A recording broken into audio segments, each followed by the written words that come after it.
Star Wars The Clone Wars the movie is the opening introduction to the massively popular Star Wars The Clone Wars TV show, but the film setting up the show is trash, it's garbage, and after watching it myself, I can see why. Now, since this is an animated movie, I'm going to change up my segments quite a bit. Story, cinematography / editing, and music / sound are going to stay the same, but the middle segment will be replaced with animation / visual design / models, and acting will be replaced with voice acting. Now that I've clarified this, let's get on with the review.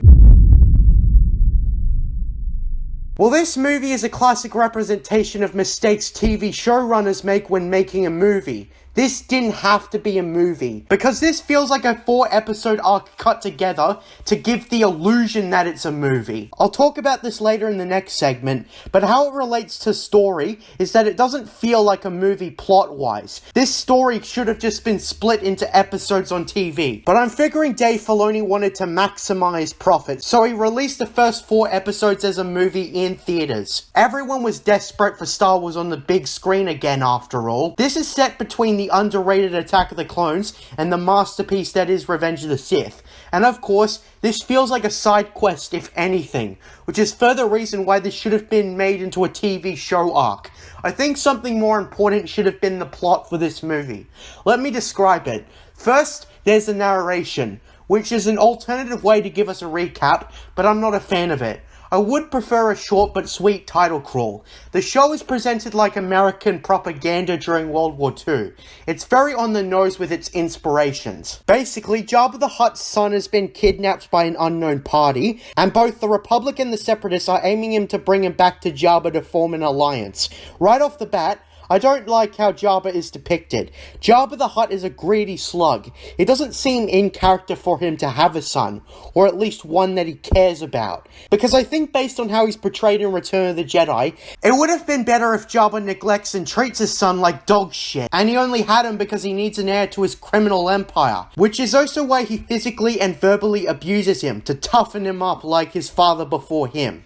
Kingpin from Marvel Comics killed his son and then told his wife that they'll make another one. That's what I feel Jabba would do in this case. I mean, he is an organism that can reproduce by himself, so right off the bat, I don't buy this overarching plot. Jabba would just make a new one. Now, there is something I must address. Characters change a lot over the years. That's why Master Yoda in the prequels was different from the original trilogy Yoda. So one may argue that the same would happen to Jabba, but I doubt this. Jabba the Hutt was in the exact same position he was in Return of the Jedi. Head of a criminal empire where playing dirty is where he's going to be on top.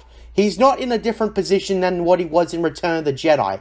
So I want to make my case that this seems out of character for Jabba to care about his son. So we get the request from Jabba to Chancellor Palpatine, and Mace Windu says that there's only 2 Jedi they can spare for this, Anakin and Obi-Wan. Something I don't buy because as it seems, both he and Yoda could do it. I don't understand why they can't do this. There's also a mention of a Padawan learning coming down to Christophus, so feast your eyes with spectacle. Well, it's nice to have more of the Clone Wars, as it should be with an introduction movie to a show about it. The Battle of Christophus does not tie into the plot about Jabba's son being kidnapped, which goes to show how this should have just been an episode arc, because I feel like I'm having my time wasted. I also don't particularly like Anakin and how he's portrayed in this movie and the following show. Given how it's less than 3 months after Attack of the Clones, I think they matured Anakin way too quickly. There's no way he went from this to this in the span of 3 months. However, it's not as bad as it could have been, because we still got the arrogance there still, but it feels this is what he would be like midway through the Clone Wars, not a short while after Attack of the Clones. It's here where we are introduced to General Kenobi, who is portrayed a lot better than Anakin, because it feels like an Obi-Wan short off Attack of the Clones, so that's a plus. And then there's the fan favourite Captain Rex. I remember a kid in primary school who was obsessed with Captain Rex. He had a toy gun modelled after his and everything, and he'd play Star Wars at recess and lunch. Even back then, Rex felt out of place somehow, and I turned out to be right. This film is the start of retcons and contradictions with previous Clone Wars material. Clone Wars was given its own spot on most of the expanded universe, so Dave Filoni could do whatever the hell he wanted. It's important to judge this from a lore perspective, because Star Wars had a unified continuity, and Clone Wars screws it all up. It's not a good idea to ignore the Clone Wars series that came out 5 years prior, which was clearly the inspiration for this, given the art style. But that'll be a discussion for a later segment. Point is, it might have been harder for Disney to decanonize the expanded universe if this show retained continuity, although Disney probably would have scrapped that show along with everything else too. But that's the start of it. After the spectacle, the story and the continuity breaks itself once more when we are introduced to Ahsoka, a character with the worst introduction in the Lucas era. Ahsoka, no matter how good she may have become later down the line, is a Star Wars afterthought. It's clear Anakin did not and never did have an apprentice, thus why George didn't like her. I never did get attached for Ahsoka. She feels like Filoni's wet dream character. When I first saw that Anakin had an apprentice, my first thought was, wait, why wasn't Ahsoka in Revenge of the Sith? Surely she would have accompanied Anakin or Kenobi wherever they went. Maybe she was doing something else, I thought. But hey, you need to wait till the whole show, till season 7 to get that answer, which is why giving Anakin an apprentice is a problem. Starkiller makes story sense, Ahsoka does not. And I have wondered what would happen if Ahsoka and Starkiller met actually. Of course, Anakin isn't interested in taking an apprentice, which seems in character, but he changes his mind later. I really also don't like their interactions at the start, it's corny. So the Separatists pull up a shield generator, and they have to find a way to deactivate it. So Anakin comes up with the stupidest idea to hide under a crate to the shield generator. This is so contrived. Also, we have Obi-Wan stall the Separatist general by breaking common ethics of war, by fake surrendering. This is too much for me. Obi-Wan is arrogant, but it doesn't feel right to have Obi-Wan commit something like this, because surrender is a very serious rule of war, and if Obi-Wan abuses it, he'll never be allowed to surrender again. The Separatists won't let him, or at least I hope. I can't remember the whole show, so he might have done it again, which would make things worse. Also, it reminds me of The Last Jedi, where Poe Dameron is clearly wasting General Hux's time. And of course, it's too late. Anakin and Ahsoka deactivate the shields, and the Republic wins. We're finally back to the Jabba's son stuff. Of course, they find a lead to a son on a jungle planet named Teth, to where they continue fighting the droid army. So eventually, we get to the top after an admittingly cool sequence of a walker going on a 90-degree slope. We are also introduced to Asajj Ventress, who, as we'll see in the following show, is retconned from her previous counterpart, and no mention of Dooku's dark acolytes. So we finally get to Jabba's son, who of course is an infant. And Anakin says exactly what I'm thinking when he tells Ahsoka that the Hutt will most likely be a disgusting crime lord one day. So Ahsoka takes Rodder the Huttlet, and they try to escape. We've also got this part where Ventress captures the clones and mind tricks Rex to contact Anakin, but of course, Rex doesn't address him in a way that Anakin realizes that it's Ventress trying to trick him. It's also here where Obi-Wan's role is scaled back. Now he's just a side character, which I mean, he should have had more to do at this point, but he's only there for the first act. They find a ship and fly off, and afterwards, they try to fly into a hangar, but it doesn't work. So Anakin and Ahsoka go into hyperspace. It's here where we have the first of many of Ventress's failures. That's another thing with the show in general. It's very akin to what Disney does with Star Wars. Simplify things and have the bad guys lose all the time. Anyways, they crash land on Tatooine and they go on a long hike. And then out of nowhere, we are introduced to Padme Amidala. Since Dooku deceived Jabba into thinking the Jedi killed his son, Padme decides to investigate when she goes to Zero the Hutt's place, who's currently on Coruscant. Why the Hutts have influence on Coruscant makes no sense to me. I thought the Hutts operated out of Republic jurisdiction. Whatever, so Padme decides to confront Zero, and she gets captured, but she escapes and spies on Zero, who, as it turns out, conspired with Count Dooku to kidnap Jabba's son. So anyways, Padme contacts C-3PO to send help whenever her captors discover her communicator. C-3PO ends up sending a clone force to arrest Zero. Back on Anakin and Ahsoka's side, they decide to split up, so they fool Dooku in a way that breaks law. Anakin and Dooku should not have met again until Revenge of the Sith. The fight is okay, I guess, and it of course ends with Anakin taking Dooku's speeder. So Ahsoka and Anakin manage to get Jabba's son back to them, with Padme proving their innocence, and thus, the day is saved and the Republic is victorious. The end. Yeah, I'm disappointed. My grievances come down to continuity issues and how simplified things are, among other reasons. This feels like Disney stuff without it being Disney stuff, because this was made in the late Lucas era. I'm going to give 1.5 points to the story. It's much easier for an animated movie to put its camera in any direction, but it isn't used to its full advantage. There aren't a lot of times we observe the world, and the directing style is nothing like George Lucas, although I will say that they try with the colours, although the lighting is really off a lot of the time. Since this is no Pixar movie, the budget obviously wasn't on the lighting, or anything else. I noticed once that the lighting on Cody or Rex was really off. As for shots, I don't like it.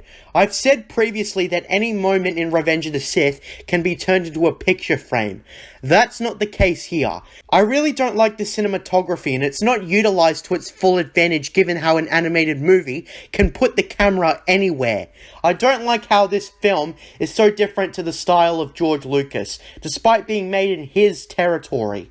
As for editing, of course it's not edited like a movie. It's structured like an episode arc cobbled together, which is so lazy. I think whoever wrote the script needed a co-writer for just this one movie where they would sit down and actually structure it like a movie instead of a TV show. If we pretend this was an episode arc on TV, this would simply make the editing okay, maybe? It's hard to tell how it would have been since it wasn't edited that way, but it's bound to be better than what we got. I'm going to give 2.5 points to the cinematography/editing.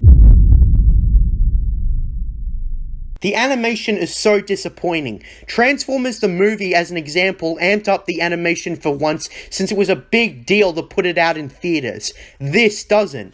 First impressions matter a lot, and this movie can't look more impressive than season 1 of the show itself. Disappointing.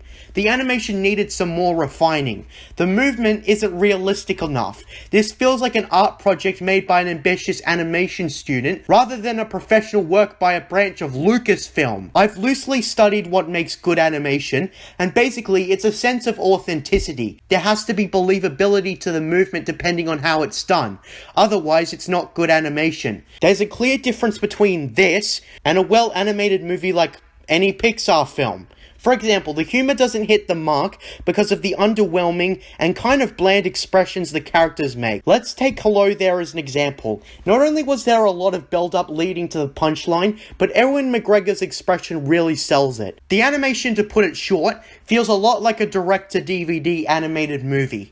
Let's talk visual design. I have mostly negative thoughts. Since this is an animated movie, you have more freedom on how an animated movie looks. I like a lot of the set designs, it's better than the sequel trilogy, but it still doesn't hit the mark on how Lucas created and presented planets. Plus, Tatooine and Coruscant don't exactly look like environments from the films. While I think the art design is very ambitious, it doesn't work very well. This ties into the models, but the designs of the characters and set pieces are very cartoony in nature. This was clearly inspired by the original 2003 Clone Wars show, but there's a problem with adapting this art style. Bringing a 2D design show to 3D generally doesn't work very well, while vice versa, there's no problem. In this case, it just makes the movie look wrong. Plus, there's inconsistencies of how things are designed. Lasers are straight out of the films, and I noticed that planets are just art paintings, and effects like fire and explosions are very realistic in nature, and it makes the whole thing look inconsistent. Honestly, this should have been 2D with the intended art style. I'm going to give 2 points to this segment. Matt LANTER voices Anakin Skywalker. This guy almost hits the mark, but he just doesn't sound enough like Hayden Christensen. I'm not sure if the guy in the original Clone Wars show would be a good fit either. Hayden Christensen played the role in the film so well that whoever the voice acting replacement is would really need to channel Anakin's angry nature. And I've seen Matt LANTER try to be angry as Anakin, but it wasn't convincing.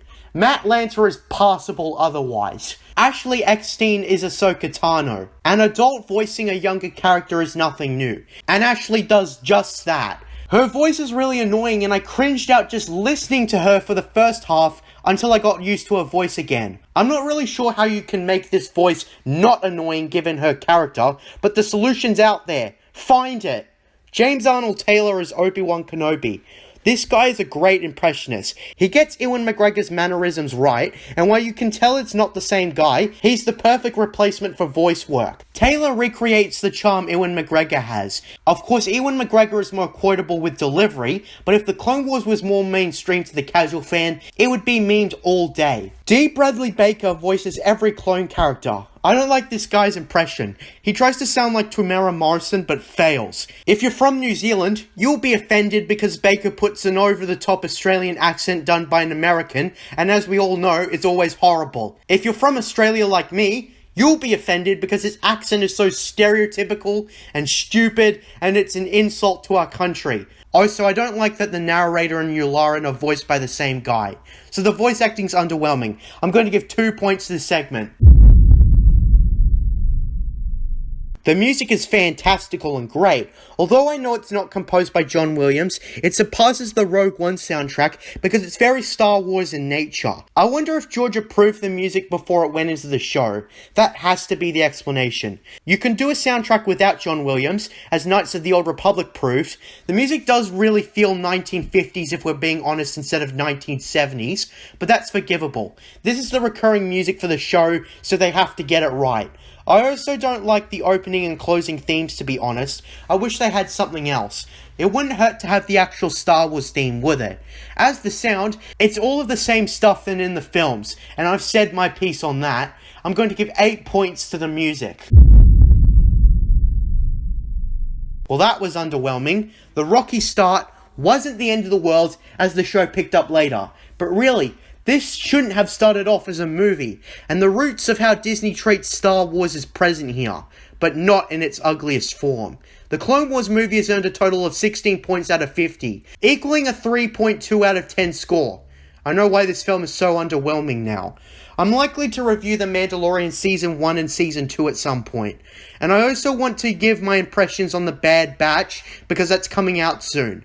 I would also like to give a special thanks to my younger brother's girlfriend for letting me use her Disney Plus account, so now I can keep up to date on Star Wars. I'm JJ Plagiarisms, and until next time, what are stories about mystery boxes?